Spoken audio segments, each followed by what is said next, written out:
My name is Mike Shepard. I'm a producer. I want to get to know the artists in my new community. This is 1,000 Meals with 1,000 Artists. How did you get here and where did you come from? Tell me where you've been and where you're going.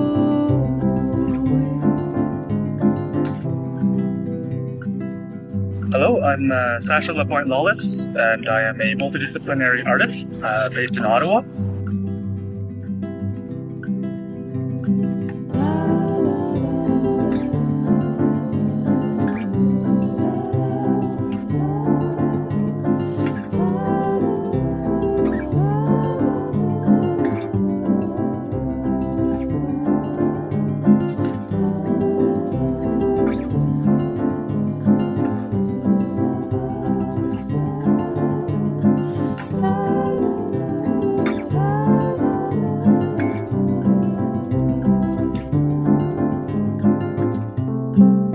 My meal this week is with Sasha, who describes himself as a multidisciplinary artist.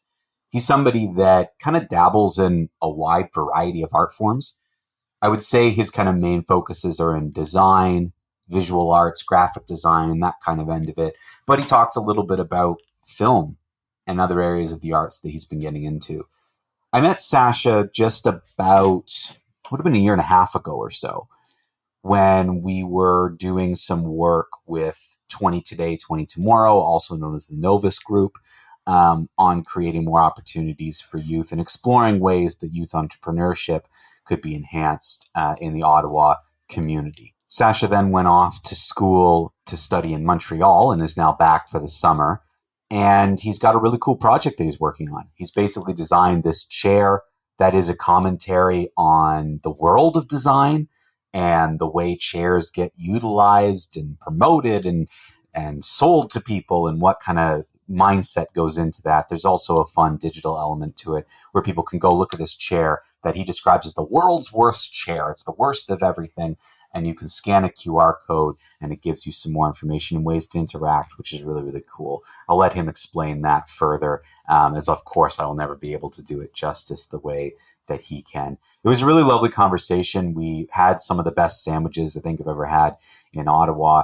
And we talked a lot about his trajectory and going through several different art forms and adding all these different tools to the tool belt, and how art is really everywhere and part of everything. He has a really lovely quote where he mentions that being an artist to him just means existing and being a human.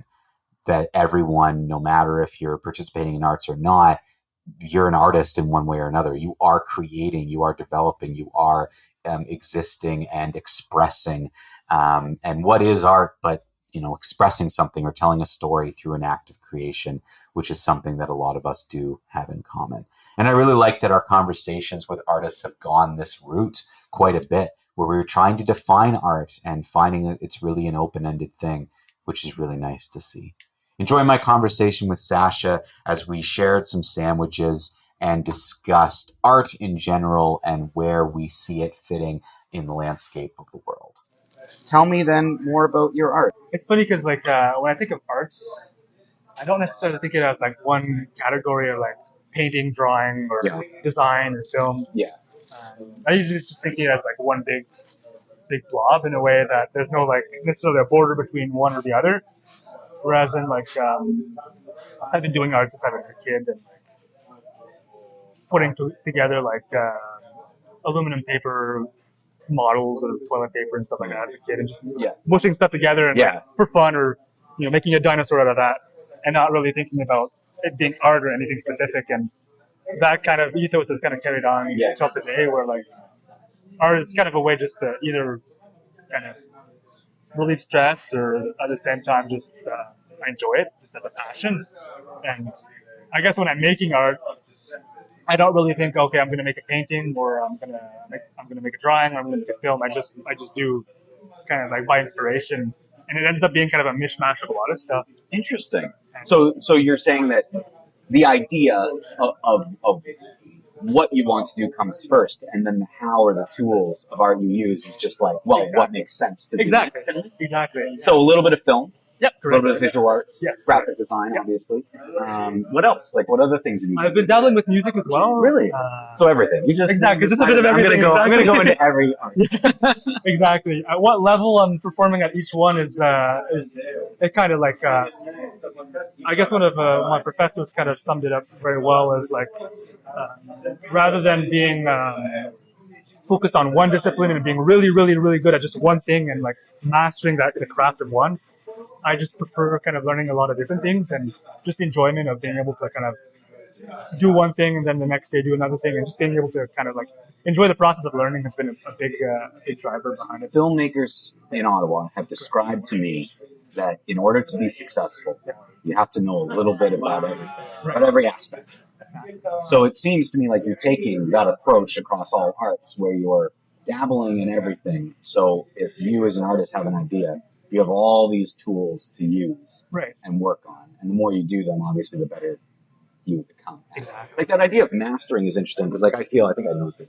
I feel strongly that to master something, education's like a step in a direction, but it's only a stepping stone. The journey of it is doing. And you can do like I think I've been creating theater and producing theater since I was 18. So almost 20 years. And I wouldn't say I'm a master at it, but I'm better than I was when I was studying it in school. Right? Like that's because obviously there's progression as you go along. Yeah. That's been the big thing is like I guess it's hard, especially as an artist, because you see other people's work and you see where your work is at, and it's like I guess as a kid you kind of see, you go to museums and see what an artist is supposed to be, and you kind of expect yourself, okay, one day I want to be there. Yeah.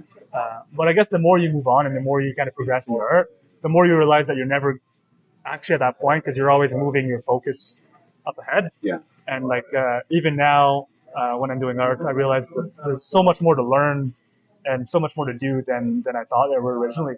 Where like I could have technically, if my 10-year-old self was looking at me now, say, well, you've gotten to a level where back when I was 10, I would have been very happy to be able to do and expect that's like what a professional artist would do. Yeah. But now being at this point, realizing that, wow, there's so much more I can do and so much more I can learn. And I'm, some things I have shortcomings in and others I can still improve, which is incredible to think that like you never really are, well, as another one of my professors said, an artwork is never done technically. Yeah. So tell me, what point are you? Like, are you still in school? Are you leaving school soon? Are you like, where are you kind of in your journey of art at the moment? That's an excellent question, actually. It's kind of also funny because I guess as an artist at one point, technically school isn't required, and like you could technically do it right out of high school. Absolutely. No degree necessary, and I've been trying to stay in school as long as I can, just because like I think it's a good way to it's a great opportunity to be able to learn and to kind of meet different people who are kind of in the same field as you that you wouldn't get to meet if you weren't in school. Mm-hmm. And it kind of puts you more in the student mindset, which I think is great to be in, just to keep on learning. I remember leaving high school and being thrilled and happy to get out of it. However, university was tough. Like I went to Queens for theater, very, very tough. But I wouldn't describe myself as an academic person. But I would say that I don't regret for 1 minute going and doing a degree there because exactly the things you brought up. You're meeting people. You are learning different skills. I will fully admit, I learned way more running a theater company for 12 years than I did in 5 years at Queens. Easy. It's not even close. But you make connections. You open up little skill sets that you still remember today. You can hone and practice your craft at a school level in a safe atmosphere. Like I directed theater pieces and took risks that I wouldn't take in real life because it's in a confined school atmosphere, right? Like so, I think that's a good thing.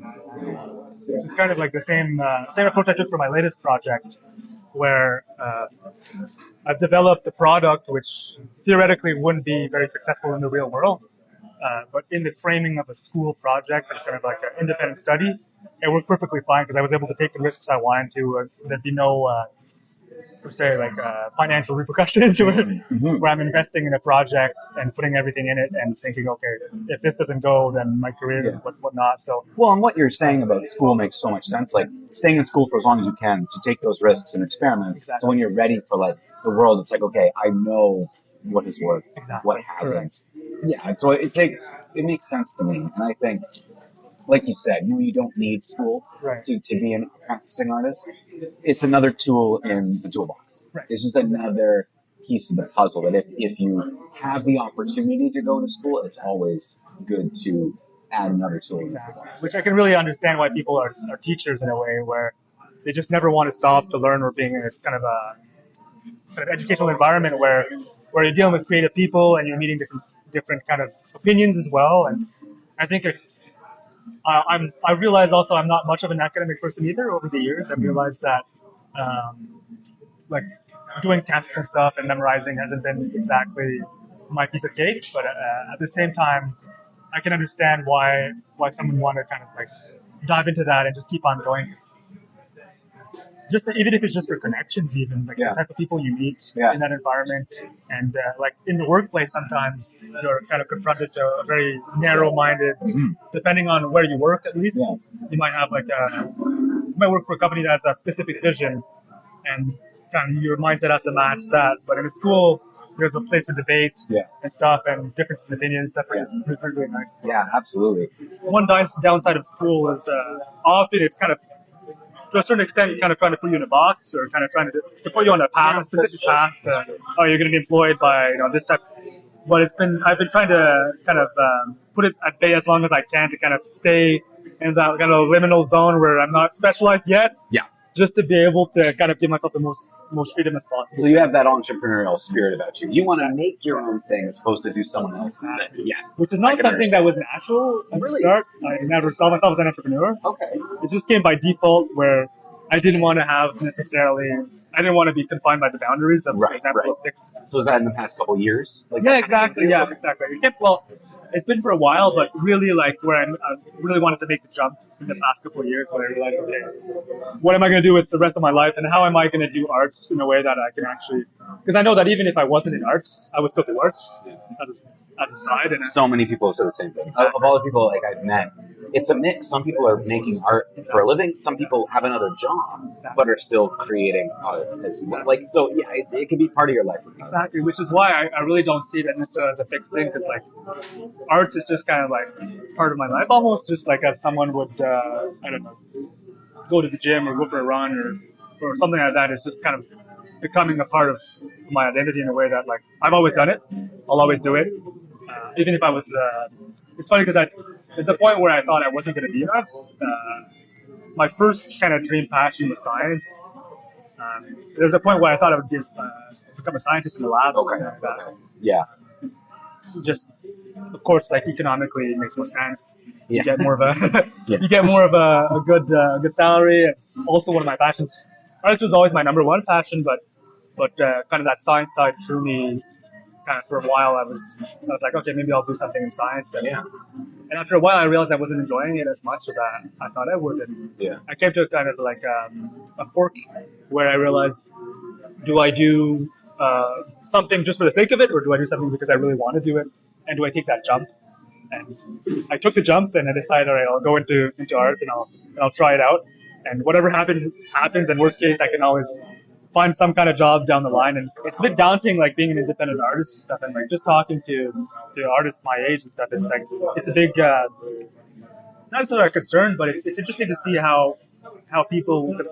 I mean, I guess there's some fields where you study a field and you know about what kind of job you're going to get into, but with arts, you're surrounded with people and you might end up in 10 different disciplines at the end, and that's what's interesting about it is you kind of never know. And and that approach that you're taking of trying little bits of everything and like you're talking about visual arts and film, trying to like integrate them, there's a lot of crossover. So it's helpful to have at least a sense of everything.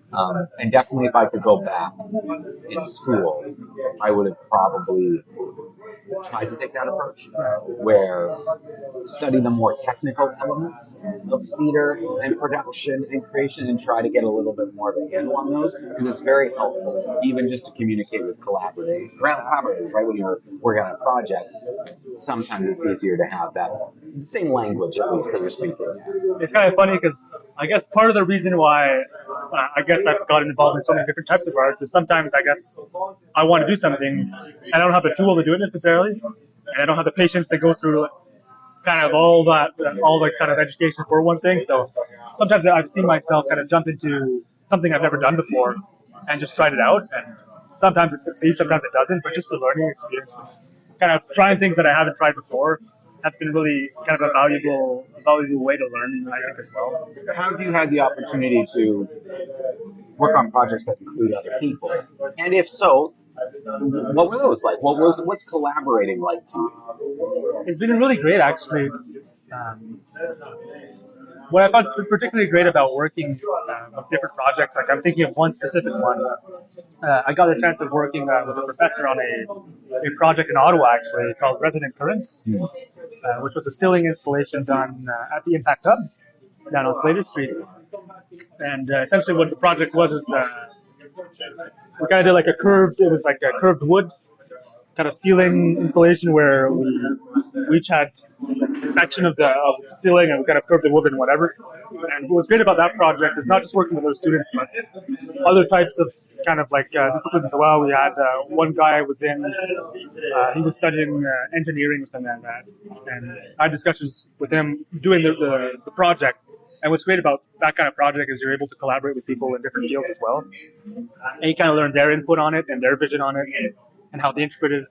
As regarding if you just work in one particular field, you kind of just get more or less the artistic vision, but it's nice to have the engineering vision, maybe the literature vision, the medical vision, and like even the people who work in the space kind of give their feedback. Interesting. Okay. Business feedback on it, which has been really valuable to know how, for example, there's so many different points of view for one single kind of like piece, and that's been really, really gratifying to be able to learn. Yeah, that's interesting. The different points of view that's another thing that I think all art forms have in common, is that it is so opinion based that you can look at something. Two people can look at a piece of art, for example, something they were hanging something together, and they would have their own interpretation of what it means, what it feels, the feeling it creates, and that's such an interesting thing to be able to take that feedback in. And then I just feel like a project has an infinite growth potential. Right now, here we are sitting over some sandwiches. There's music playing in the background. We're looking at a shelf of various wines and drinks and things. All of those covers were designed and created by somebody. The brand, the look, the feel.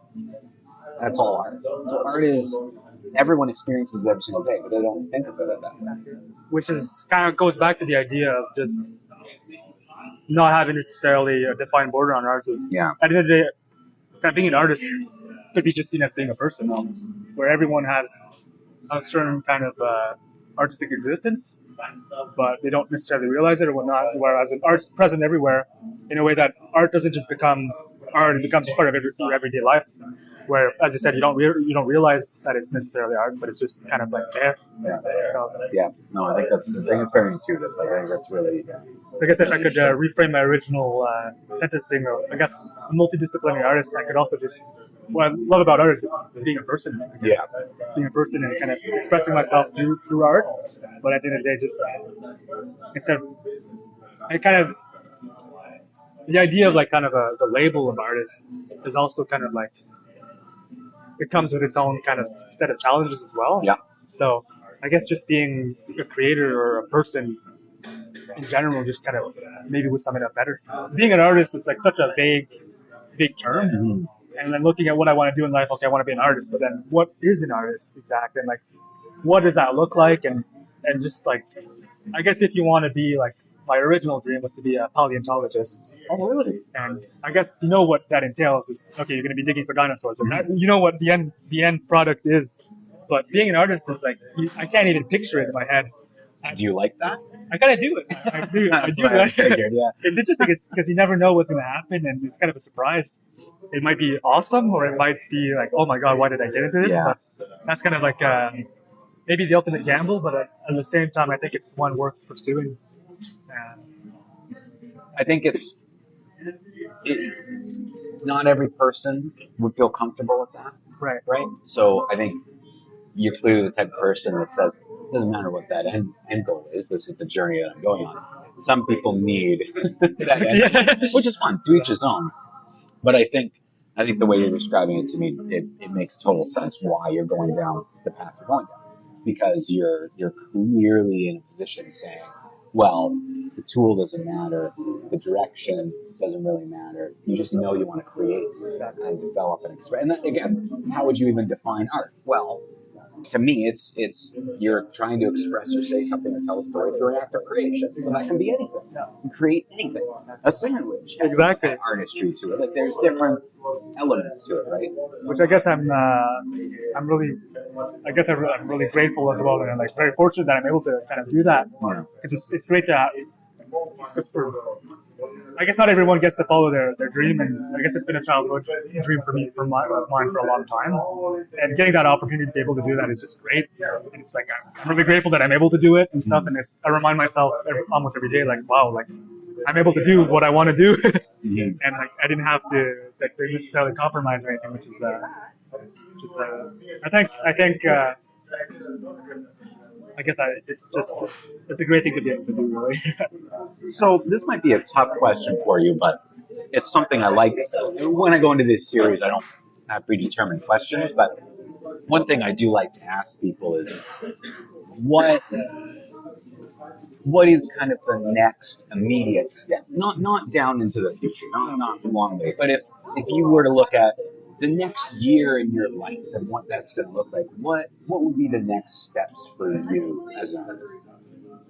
I think the next step for me has really been kind of embodied in a project I've been working on, where for the longest times, I guess I've always been into arts because I wanted to help people and to kind of make a difference. And I guess as you grow older, you kind of get the reality check sometimes. You know, like everyone has a childhood dream of changing the world or whatnot, or being an astronaut, or doing something like that. And of course, I guess as you get older, you kind of get the reality check that okay, some things are possible, some are not. But I've still clinged on to the dream that I can make a difference, despite kind of being exposed to kind of the corporate world of arts and stuff. And sometimes you're not going to be able to necessarily have your input, or you just you can do a segment of a job, but I've still clinged on to that dream of making a difference. And the latest project I've been working on is a bit of it's been the culmination of the last 5 years of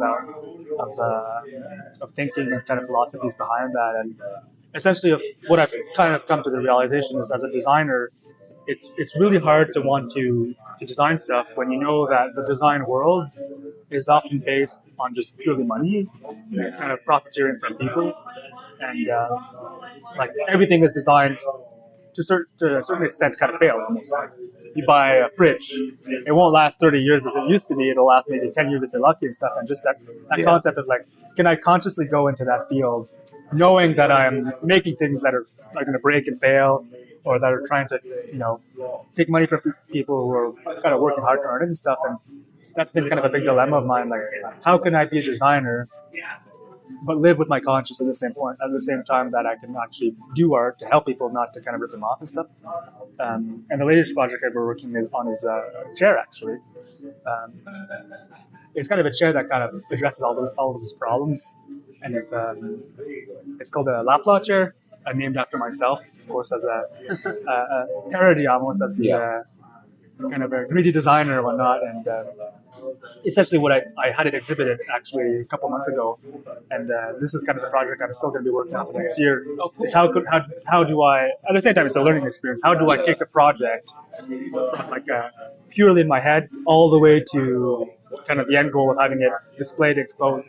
It's been a really interesting process, and kind of getting feedback from people and getting reactions and stuff. The fact that you've already been able to have it shown somewhere like this chair, like that's really great, like for feedback and to grow and like take the next steps. Like that's really, it's a really important part, I think, of the artistic process. That's really great. Exactly. The chair essentially is based on the worst possible design you could ever make.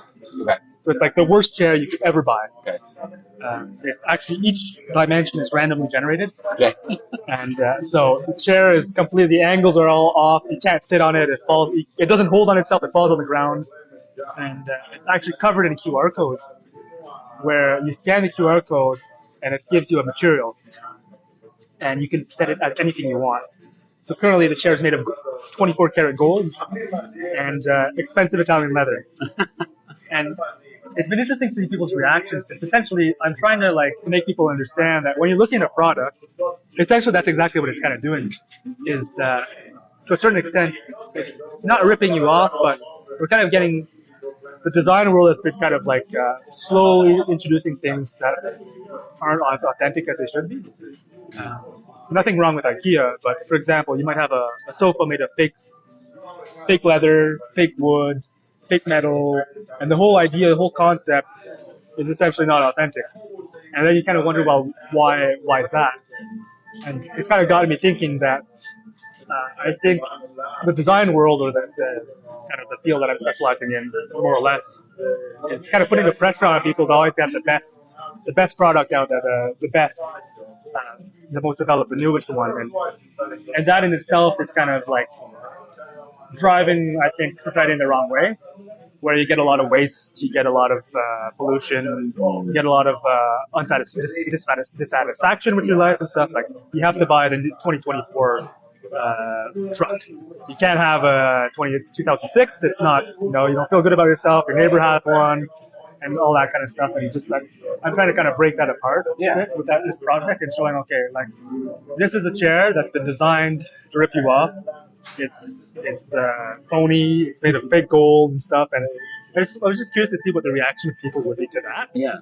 And like, are people still conscious of the effects of design, and how, at what point are we being kind of controlled by an artist's eye kind of thing? So it's been a really interesting journey. It is really interesting. And what made you choose the kind of QR code route? Like, that's kind of cool to incorporate like digital as kind of a part of it. Exactly. Like, what made you do that? Honestly, it's been based on just like looking around. Like, you see so many things that aren't what they look like, and just in general with artificial intelligence and stuff. Like, you can't even tell. Well, it's getting harder to tell if something's real or not. It's still, but it is getting harder. Exactly. Yeah. So that's what I've been kind of challenging, kind of saying, like, is this kind of the world that we want to move forward in?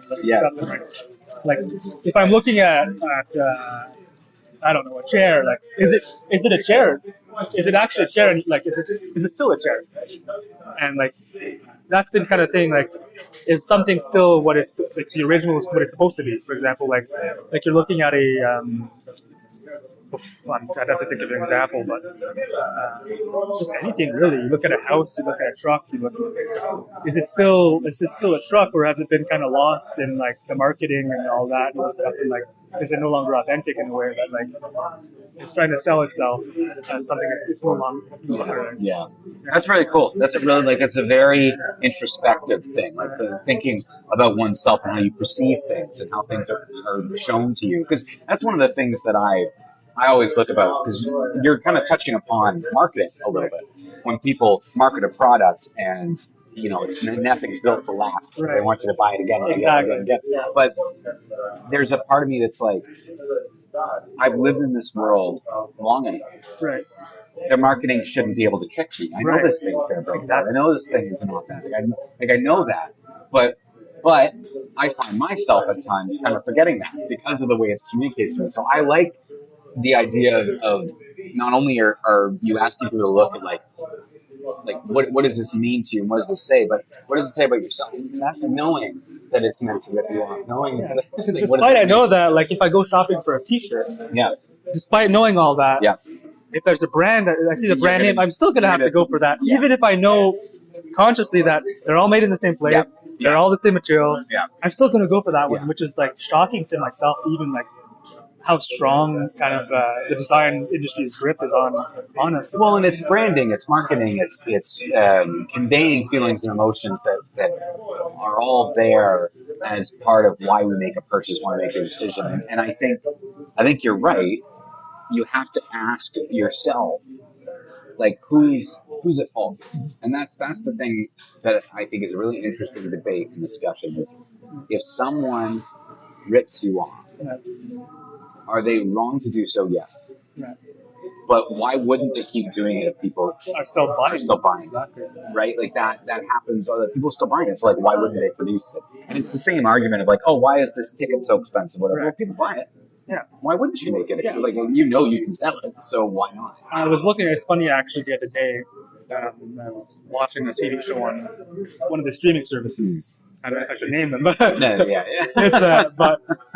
I used to pay like a monthly subscription, and I would get no ads, no nothing. I was Right. able to watch whatever, no ads. But despite me paying a subscription, recently I got a pop-up message saying we're starting to charge, or actually no, we're introducing ads now.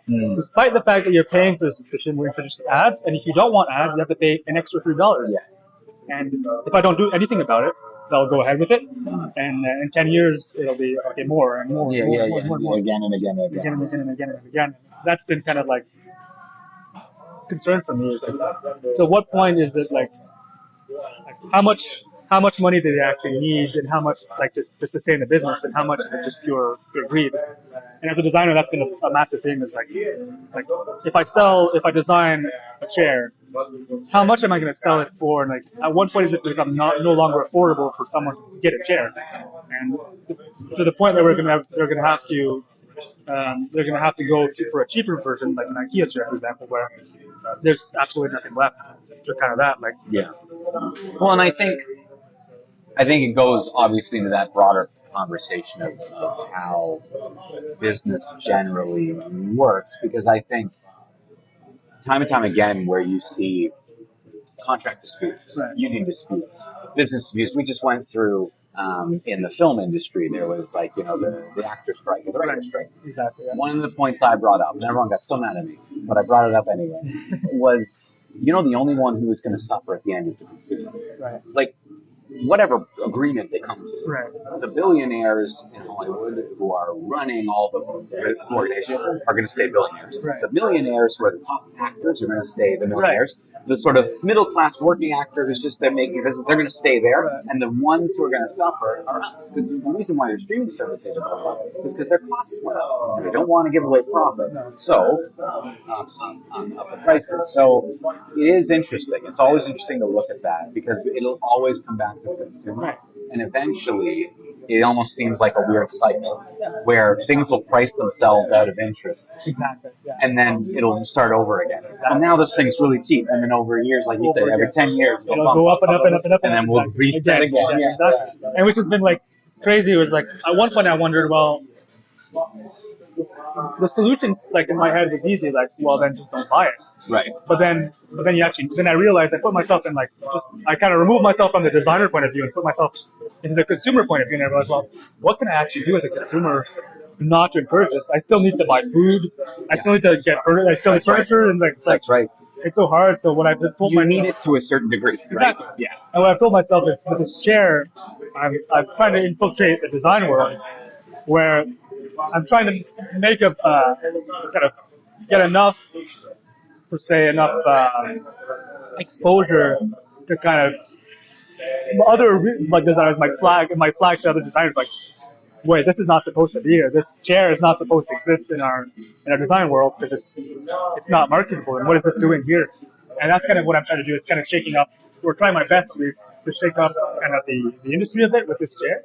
It's maybe big words for a project that's getting off the ground, but that's actually that would be the goal, is to shake up the industry enough people realize that both sides realize as a consumer, why the hell would I buy this? Yeah. And the message is, well, you're already buying this kind of thing. Yeah. Just not as blatantly like this. And on the other hand, for designers to realize, are we actually designing this kind of stuff?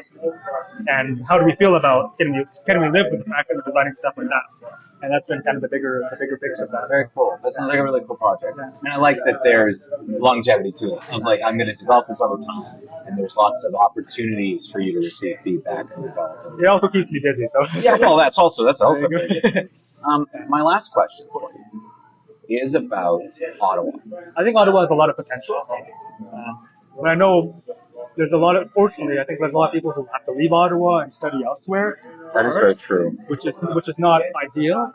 But I'm hoping that as a growing city, and of course with the different, not only point of view, but like different cultures and stuff, I'm hoping that Ottawa can actually like promote art a bit better. I think it's, not to be pessimistic, but I think for a while it's been kind of lacking more or less. But I think that what you're doing, for example, is a great way to kind of bring it back. For like area, Ottawa is actually bigger than a lot of cities that have like triple the population. So because Ottawa's like made up of small areas that spread out. Yes, exactly. And I think like there's so much potential there. For sure. And there's different kind of like this French community. Of course, you've got so many different communities in here that can actually contribute to that. And I think Ottawa is like a very interesting kind of scene where you've got so many opportunities, and I think it just hasn't gotten to the point where it's quite there yet, but I think it's just... You think it's growing? I think it's growing, definitely. Yeah. Definitely. I think a lot of young people, too, are realizing that, and, like, Ottawa is a great place to be. Yeah. And, you don't necessarily want to move away and stuff, so I think it's a great...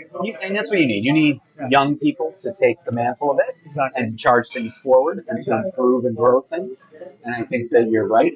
Certainly in terms of all the young artists I've met, I think Ottawa's in great hands because the young artists are passionate and driven, and if they see that this is a great place to live, it's perfect for me because I don't like huge cities, so it's a nice in-between. If I don't really want to be in Toronto, Montreal, Vancouver, Ottawa's like this nice in-between, bigger than Kingston. Right. More opportunity, but not overwhelming. Like good and growing, and I like that. Exactly. Yeah. Very cool. I have a positive outlook, though. Yeah. I think it's growing, and I think it's going in the right direction. 1,000 Meals with 1,000 Artists is a project of Soul One Arts, Inc. Produced by Mike Shepard and Zach Porter. Edited by Zach Porter. Original music by Savannah Shea. Thank you to this week's artists and the local restaurants who host us. For more on 1,000 Meals with 1,000 Artists and Soul One, please visit soulonearts.ca. If you're an artist, feel free to reach out to us on our website and connect for your own meal. Thank you for listening.